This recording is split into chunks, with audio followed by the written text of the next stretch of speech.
My brother-in-law assaulted me, bloody face, dislocated shoulder. My sister just said, "You should have signed the mortgage." All because I refused to be their guarantor. I dragged myself to my parents' door, begging for help, then collapsed. What happened next? Even the police were horrified. I am Audrey, 32 years old, and I never thought my own sister would watch me bleed. Growing up, Natalie was my protector, my guide. When she married Greg, I welcomed him as family. So when they asked me to guarantee their mortgage, I just wanted time to think. I never expected that refusal would leave me with a dislocated shoulder and blood streaming down my face, while my sister coldly said, "You should have signed the mortgage."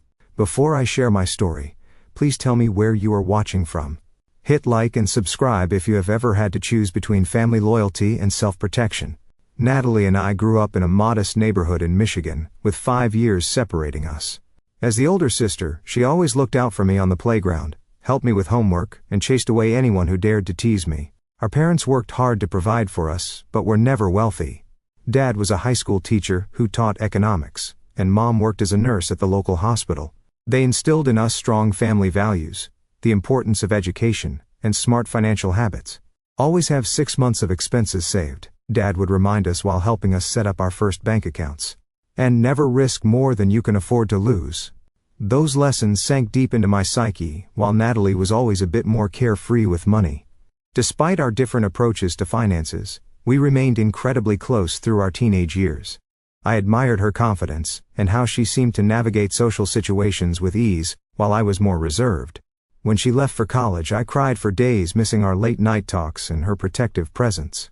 I followed her educational path 4 years later, working part-time jobs to supplement the scholarships I had earned. Unlike my sister, who changed majors twice, I stuck with business administration, fascinated by organizational structures and management. After graduation, I landed an entry-level position at a marketing firm, and worked my way up steadily to become an office manager by age 29. My career progress allowed me to save consistently, and last year, I achieved a major milestone, purchasing my own 2-bedroom condo in a nice part of the city. It was modest, but mine, and I felt immense pride in this tangible proof of my financial discipline. Natalie took a different path. She worked various jobs after college, never quite finding her niche. 3 years ago, she met Greg at a friend's barbecue. Their relationship moved quickly, and within 6 months, they were engaged. The wedding was small but lovely, and I served as her maid of honor, giving a heartfelt speech about our bond and welcoming Greg to our family. Initially, I thought Greg was good for Natalie. He was charismatic and seemed to adore her. He worked in sales for a telecommunications company, and while his income fluctuated based on commissions, they appeared to be managing well. Natalie took a part-time position at a boutique clothing store, more for the employee discount and social interaction than financial necessity, or so I thought at the time. Our family maintained close ties after Natalie's marriage. Sunday dinners at our parents' house remained a tradition, and holidays were always spent together. I noticed subtle changes in my sister over time, though. The Natalie who once shopped at thrift stores and prided herself on finding bargains now talked about designer labels. She began making comments about my practical car, suggesting I should treat myself to something more luxurious. Greg would often steer conversations toward money matters, asking probing questions about my salary or commenting on the market value of my condo. At the time, I attributed this to his sales background and interest in financial topics. I failed to recognize these as warning signs. "Your sister and I are thinking about investment properties," he mentioned during one Sunday dinner about 6 months ago. "Real estate is where true wealth is built." My parents nodded politely but exchanged glances. Later, my father quietly reminded me, "Investment requires knowledge and caution. I hope Greg knows what he is doing." Around this time, I had started dating Tyler, a police officer I met when he responded to a minor break-in at our office building. He was kind, steady, and shared my practical approach to life. Greg seemed oddly competitive with Tyler, often interrupting him at family gatherings or dismissing his career choice as limiting. Tyler noticed this behavior, but graciously avoided confrontation for my sake. Looking back, I can see how the foundation was being laid for what would later happen. Greg was assessing my financial position while crafting an image of prosperity that his and Natalie's actual finances did not support. My sister was becoming increasingly entangled in his worldview, where material possessions signified success and family connections were resources to be utilized. The last truly peaceful family gathering was my 30th birthday just 4 months ago. My parents hosted a small dinner party, and Natalie gave me a beautiful handmade bracelet, a throwback to our childhood when we would craft jewelry for each other. For a moment I glimpsed my old sister, the one who valued sentimental connection over material worth. If only I had known how quickly our relationship would deteriorate from that point forward. The request that would ultimately shatter our family came on an ordinary Tuesday evening. Natalie called, her voice bubbling with excitement, inviting me to dinner at their apartment. "We have amazing news," she gushed, "and we want you to be the first to know." I arrived with a bottle of wine, assuming perhaps they were expecting a baby. The apartment was notably tidy, with candles lit and a lavish meal prepared. Greg was unusually attentive, pulling out my chair and keeping my glass filled throughout dinner. "So what is this big news?" I asked, as Natalie served dessert. "A homemade tiramisu, that was my favorite." Greg and Natalie exchanged glances before he pulled out his phone and showed me photos of a stunning 2-story colonial house with a wrap-around porch and manicured lawn. "We found our dream home," Natalie explained, her eyes shining. "It has 4 bedrooms, a gourmet kitchen, and the master bath has this incredible soaking tub." "Wow, that looks gorgeous," I replied sincerely. "Are you seriously considering buying it?" "Not just considering," Greg said with a broad smile. "We put in an offer yesterday, and it was accepted this morning." I nearly choked on my dessert. The house in the photos looked like it would cost at least $500,000, far beyond what I knew they could afford based on their current jobs. Greg must have read my expression. "I know what you are thinking," he said smoothly, "but I am in line for a major promotion next month. The regional director position is practically mine." This was the first I had heard of any promotion. In fact, Greg had changed companies twice in the 3 years they had been married, each time describing it as a strategic move, but never quite achieving the success he predicted. "That is great news," I said cautiously. "When would you close on the house?" "That is actually why we wanted to talk to you," Natalie interjected, reaching for my hand across the table. "The thing is, with Greg changing jobs recently, the bank needs a little extra security on the loan." My stomach tightened as Greg continued. "Your credit score is excellent, and you have that stable job history the banks love. We just need you to co-sign as a guarantor on the mortgage. It is just a formality, really. You would not need to contribute anything financially." The casual way they presented this enormous request stunned me. Being a guarantor would make me legally responsible for their mortgage if they defaulted. Given Greg's job instability and their apparent comfort with stretching beyond their means, this was far from a mere formality. "This is a big decision," I said carefully. "Can I have some time to think about it? Maybe review the details of what would be involved." A flash of annoyance crossed Greg's face, before he masked it with a smile. "Of course. But we need to let the bank know by next week, to keep our interest rate lock." On the drive home, my mind raced. My father's financial cautions echoed in my head. I spent the next day researching what being a mortgage guarantor actually meant. The more I learned, the more alarmed I became. If Natalie and Greg missed payments, my own credit would be damaged. If they defaulted entirely, I would be responsible for their debt, potentially losing my own home and savings. I scheduled an appointment with my financial advisor, Linda, who did not mince words. "This would be an enormous risk," she warned. "From what you have told me about their financial situation and job history, I would strongly advise against it." 3 days after the dinner, I invited Natalie for coffee, hoping to have a reasonable conversation without Greg present. We met at our favorite cafe, and I tried to approach the topic gently. "I have been researching what being a guarantor means," I began. "It is actually a much bigger commitment than Greg made it sound like." Natalie stirred her latte slowly. "I know it sounds scary, but we would never put you in a bad position, Audrey. Greg is absolutely getting that promotion. But what if something unexpected happens?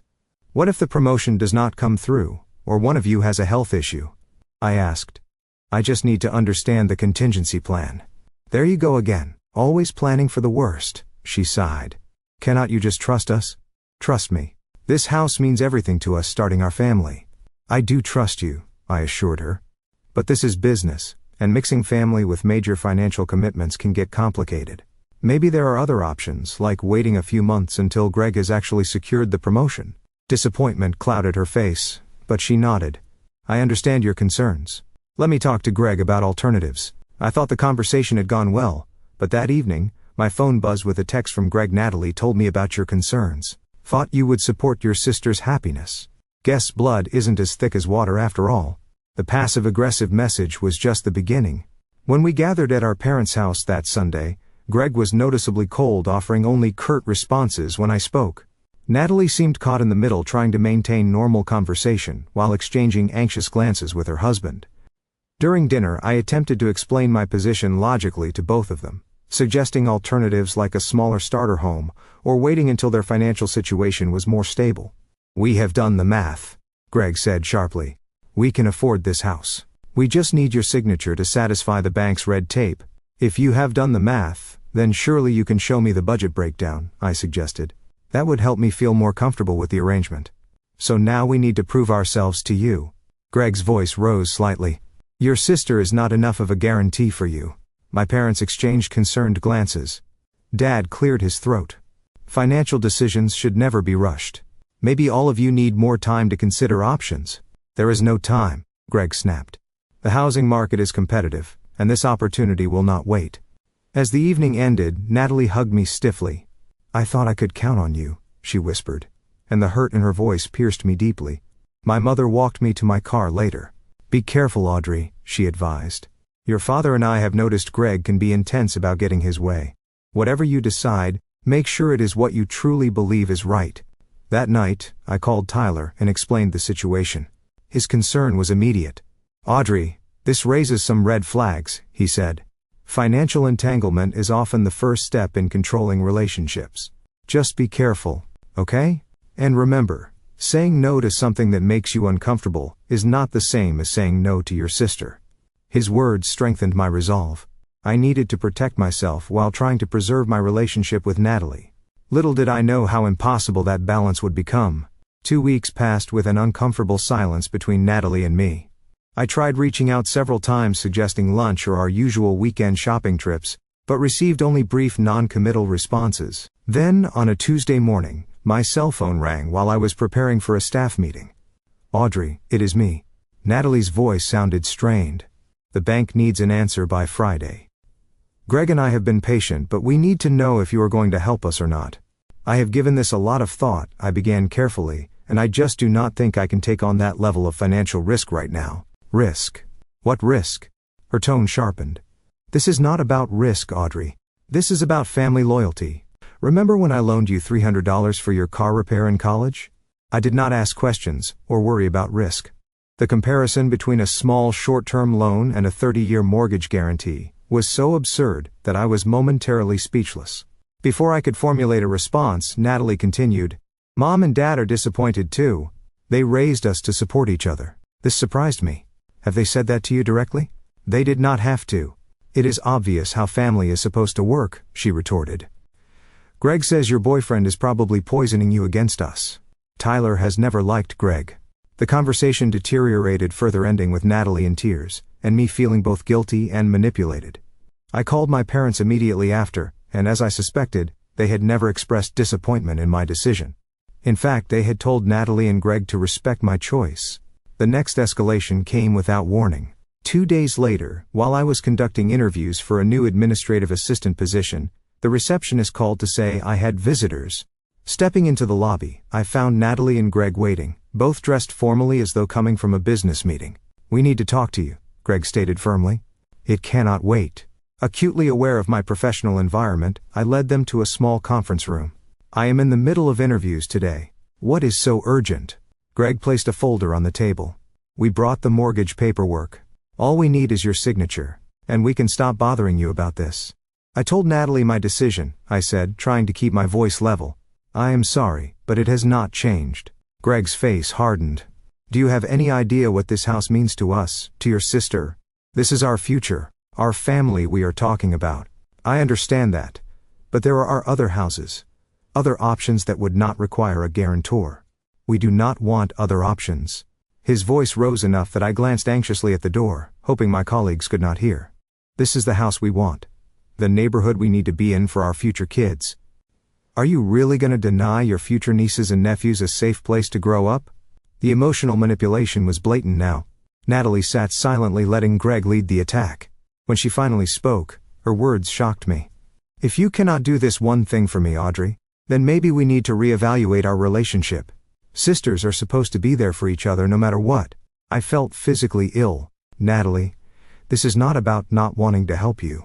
This is about making a sound financial decision that protects all of us. Protects you mean? Greg sneered. Always looking out for yourself first. Right? When they finally left, I was shaking. I called Tyler during my lunch break and described the ambush. This is getting out of hand, he said, concern evident in his voice. They are using emotional blackmail to pressure you into a legally binding financial commitment. Have you considered talking to a lawyer about this? A lawyer? They're family, not criminals, I protested. Audrey, financial coercion is a real thing, and Greg's behavior is raising serious concerns. Just be careful, okay? And maybe document these interactions going forward. That weekend, my parents invited everyone for dinner, hoping to diffuse tensions. The atmosphere was strained from the moment Natalie and Greg arrived. My mother tried valiantly to maintain normal conversation, asking about work and sharing neighborhood news. During dessert, Natalie deliberately brought up the house. We might lose our dream home because some people do not understand family commitment, she announced, staring pointedly at me. My father frowned. Natalie, we agreed not to discuss this tonight. Why not? It is all that matters right now, she insisted. Audrey is being selfish, and everyone is tiptoeing around it. Financial decisions are personal, my mother interjected gently. Your sister has the right to make her own choices about legal commitments. So you are taking her side too. Natalie's voice cracked with emotion. There are no sides here, Dad said firmly, just different perspectives on a business decision. Greg put his arm around Natalie. Come on, babe.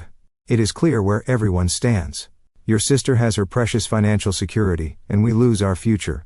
But hey, at least she does not have to risk anything for family. The evening ended on that bitter note with Natalie and Greg leaving abruptly.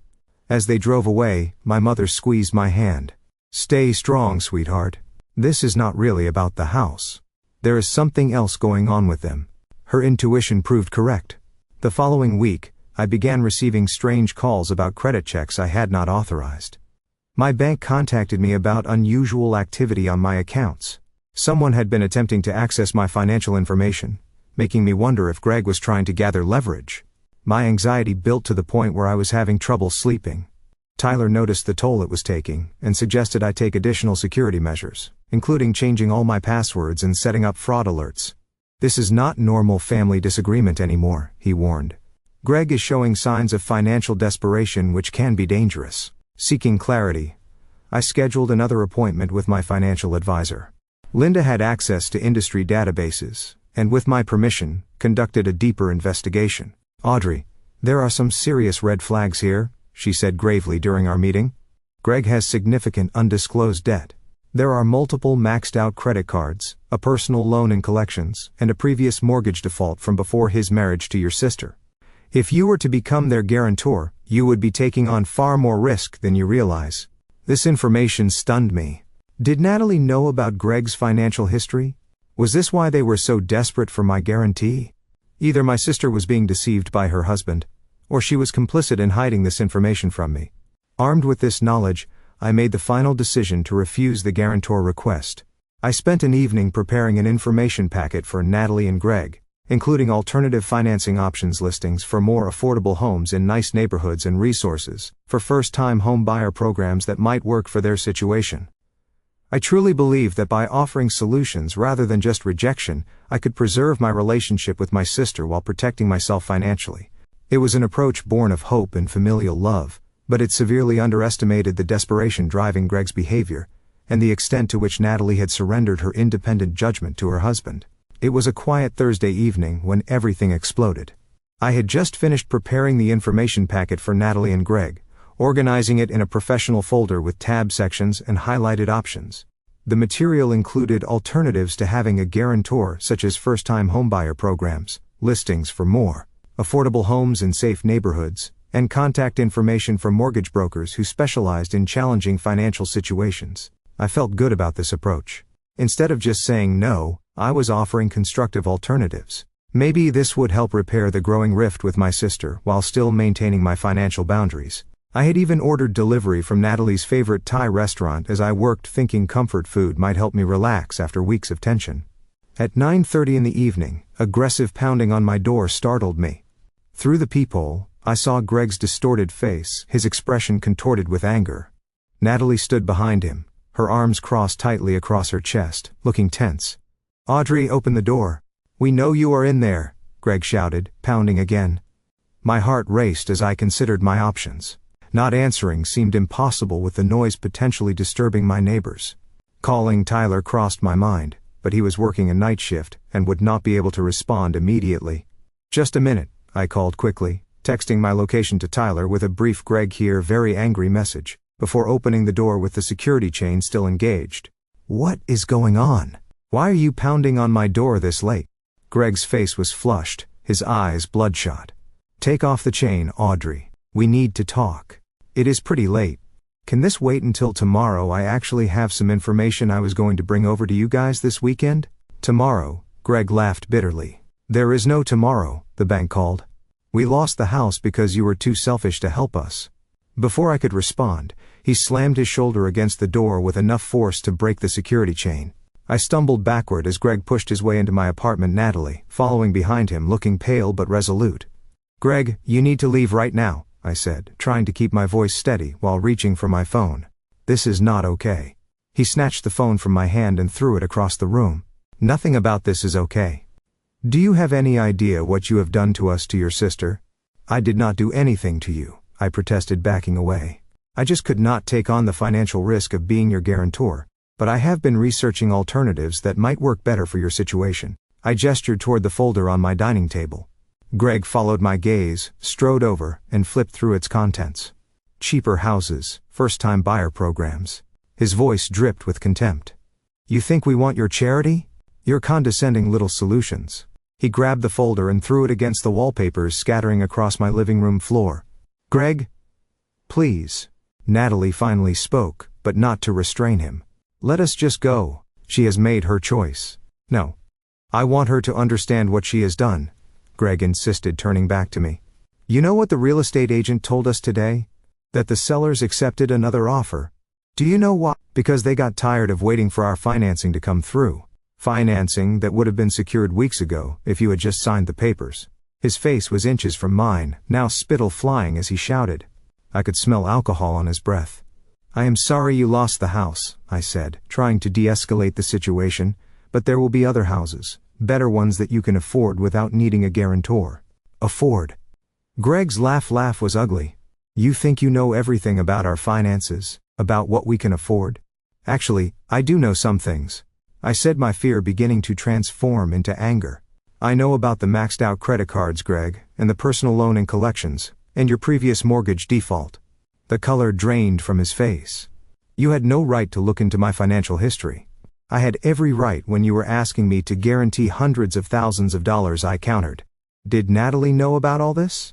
Did you tell her before you pressured me to put my financial future on the line? I looked at my sister, whose expression had shifted from resolve to confusion. Natalie, did you know? Do not talk to her, Greg growled, stepping between us. This is between you and me now. No, it is not. I insisted, trying to move around him to see my sister. Natalie deserves to know the truth if she does not already. This is not just about a house. Greg has serious financial problems that he has been hiding. Shut up, Greg roared. And before I could react, his hand shot out, shoving me hard against the wall. The back of my head hit with a sickening thud, momentarily disorienting me. Greg, Natalie gasped, but made no move to intervene. I tried to push away from the wall, but Greg grabbed my shoulders and slammed me back again. Pain exploded through my right shoulder as something gave way with an audible pop. I screamed in agony, which seemed to only further enrage him. You think you are so much better than us with your perfect credit score and your responsible job? He snarled, his face inches from mine. Always judging, always thinking you know best. I raised my good arm instinctively to protect my face, but he caught my wrist and twisted it painfully. Stop it. You are hurting me, I cried out, looking desperately toward my sister. Natalie, please help me. What happened next was a blur of motion and pain. Greg's fist connected with my face, the impact sending a shockwave through my skull. I tasted blood as my lips split open. Another blow caught my cheekbone, and I felt something crunch. Warm liquid began flowing down my face as I collapsed to the floor, my dislocated shoulder, sending waves of agony through my body. Through tear-blurred vision, I saw Natalie standing frozen, her hands covering her mouth, watching as her husband assaulted her sister. I reached toward her with my good arm. Natalie, please, I begged. She finally moved, taking a single step forward. Greg, that is enough. Let us go. Not to help me, not to stop him, just to leave. Greg stepped back, breathing heavily, looking down at me with contempt rather than remorse. You brought this on yourself, he spat. As they moved toward the door, I managed to choke out Natalie. How can you let him do this? My sister paused in the doorway, her face a mask I could not recognize. The stranger wearing my sister's face looked at me coldly and said the words that would haunt me. You should have just signed the mortgage. Then they were gone, leaving me bleeding on my apartment floor, betrayed by the person I had trusted most my entire life. The physical pain was excruciating, but it paled in comparison to the shattering of my heart as I realized that the sister I loved had chosen to side with my attacker, rather than help me in my moment of greatest need.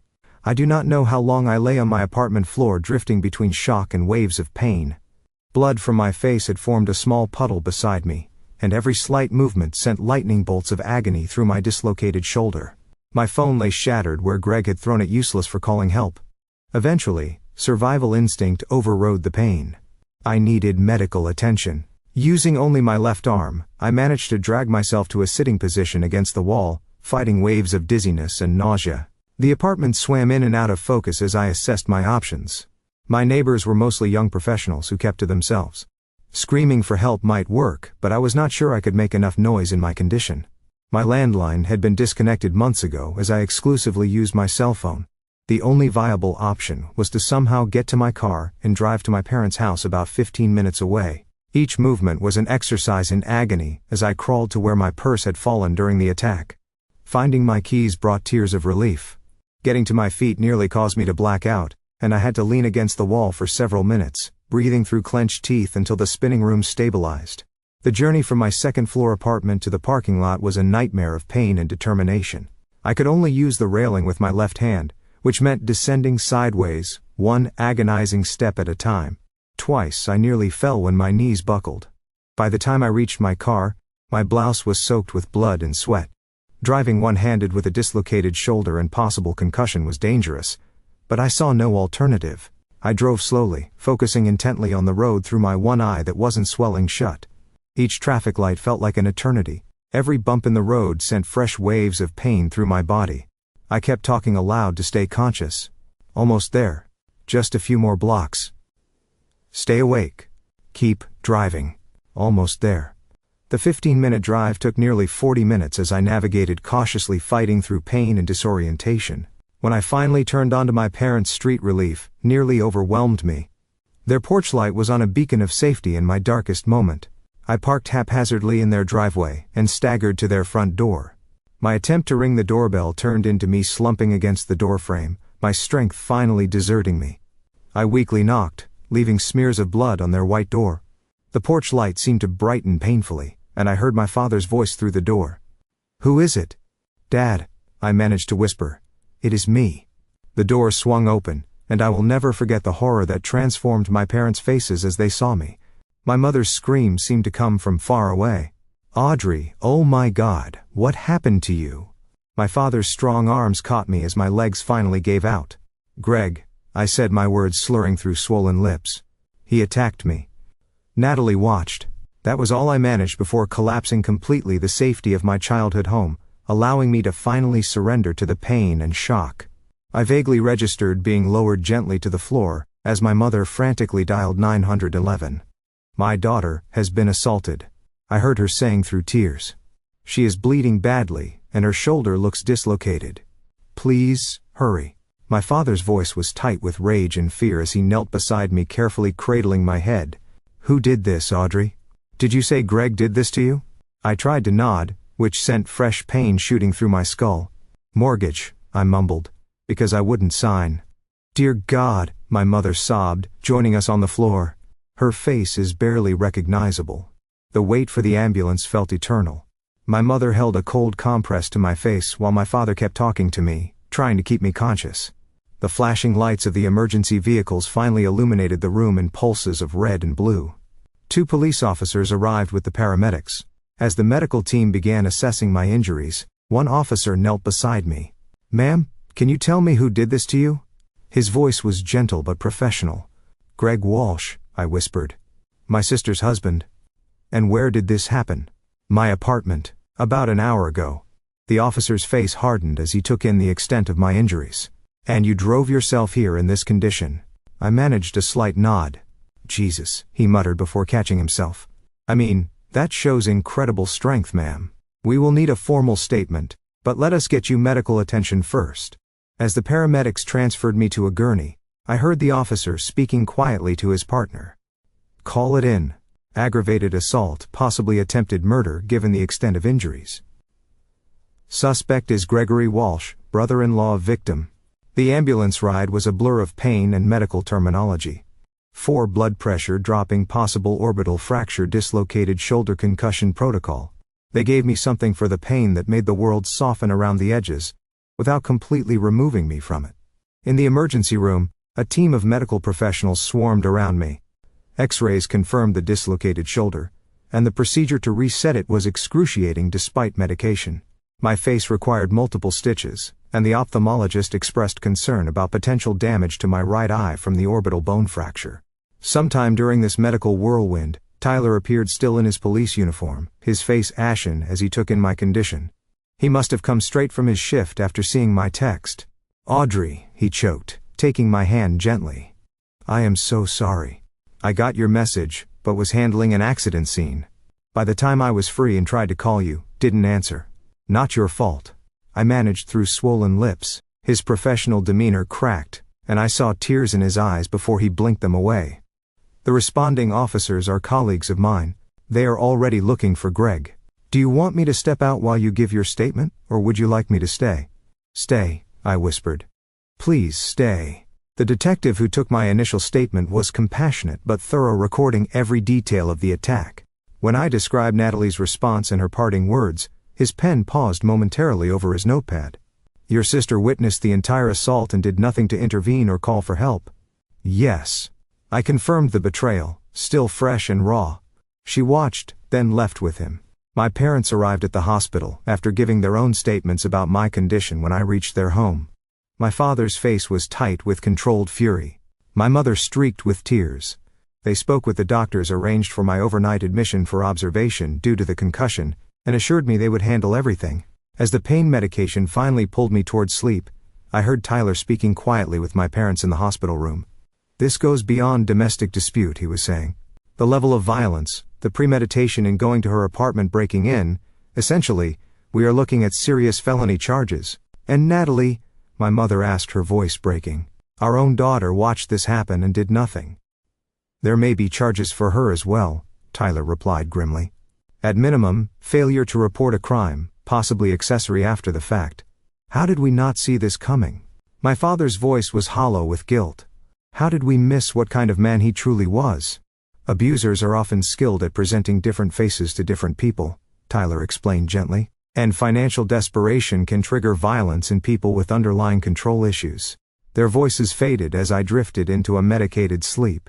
My last conscious thought being wonder at how completely my life had shattered in a single evening, and how the sister I had loved my entire life had become a stranger watching me bleed without lifting a finger to help.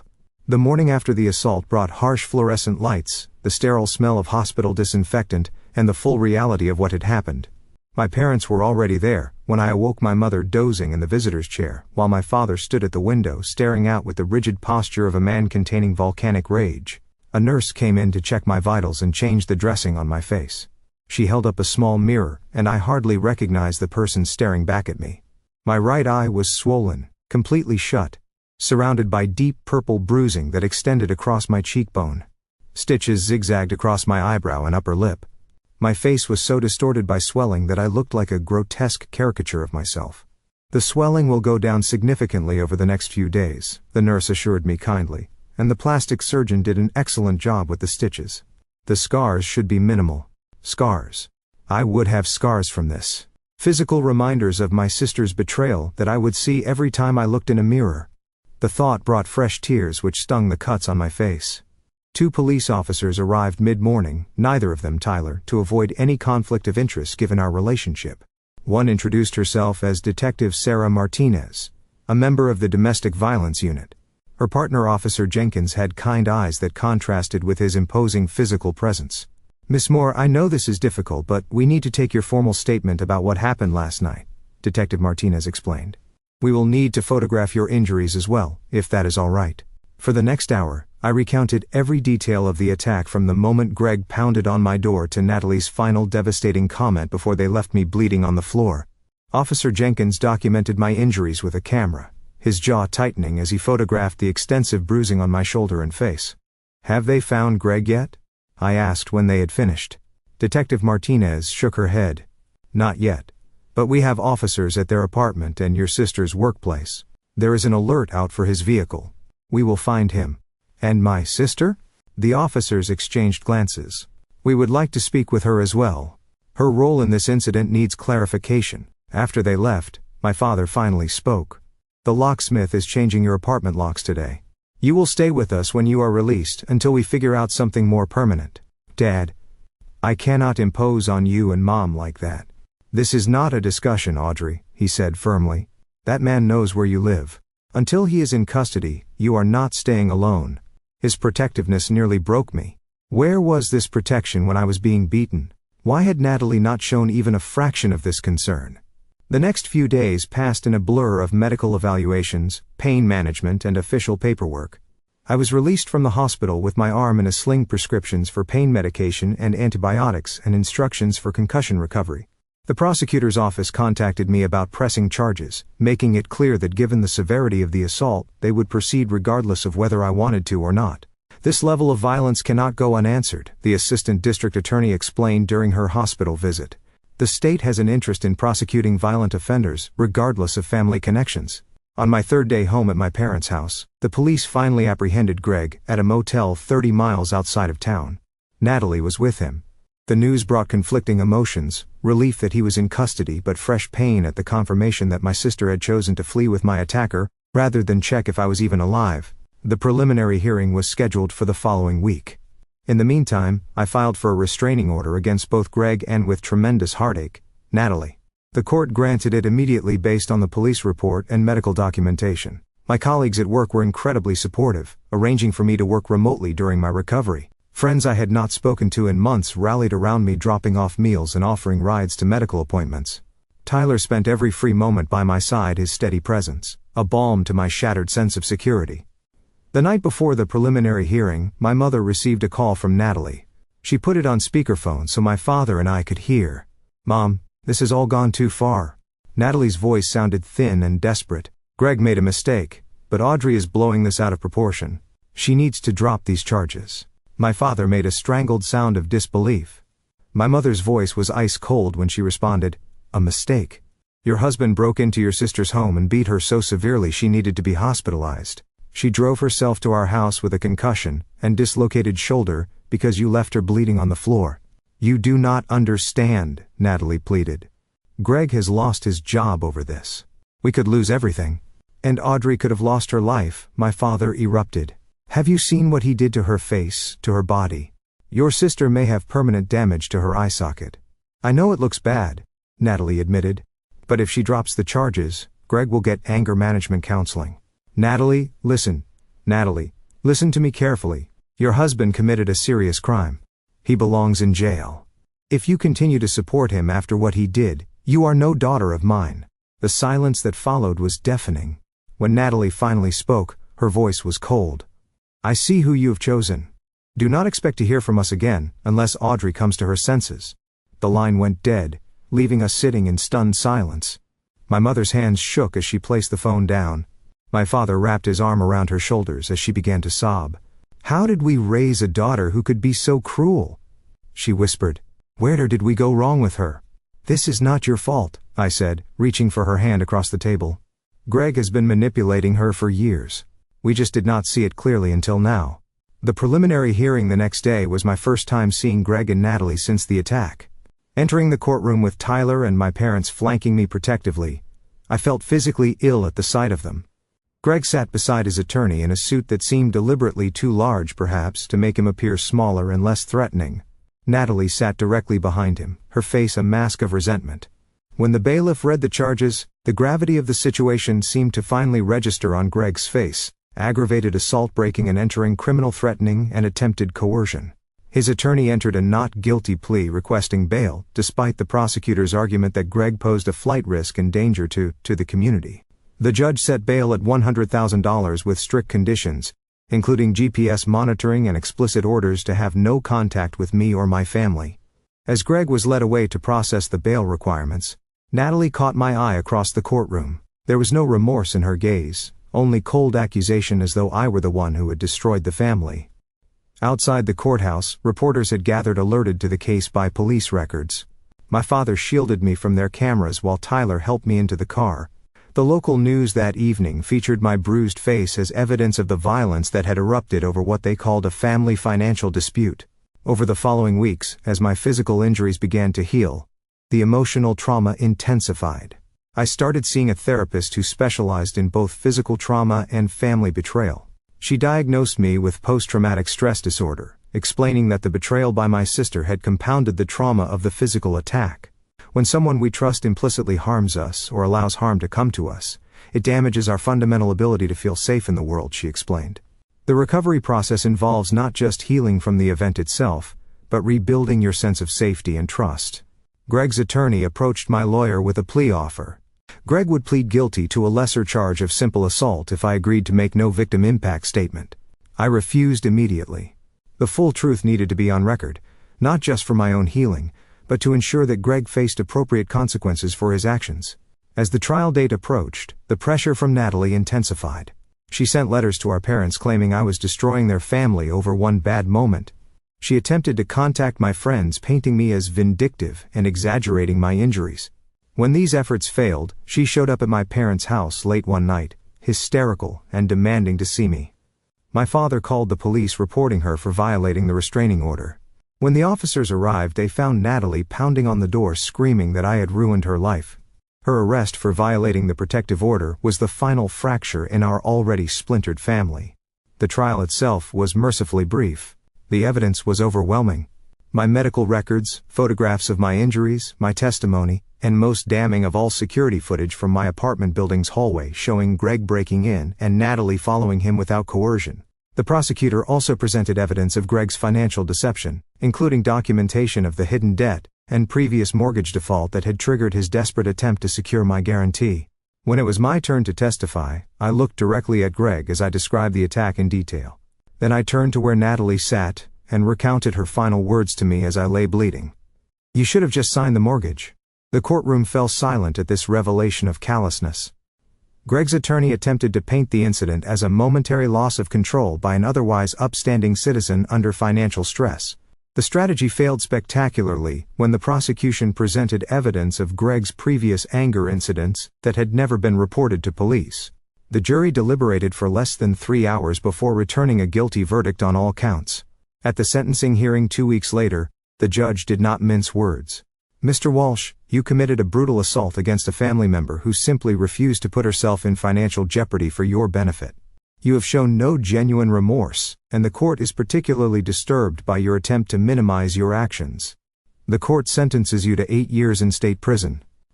As Greg was led away in handcuffs, Natalie's anguished cry echoed through the courtroom. Not for me, her sister, who still carried the scars of her husband's violence, but for the man who had inflicted those scars. In that moment, I accepted what I had been fighting to deny.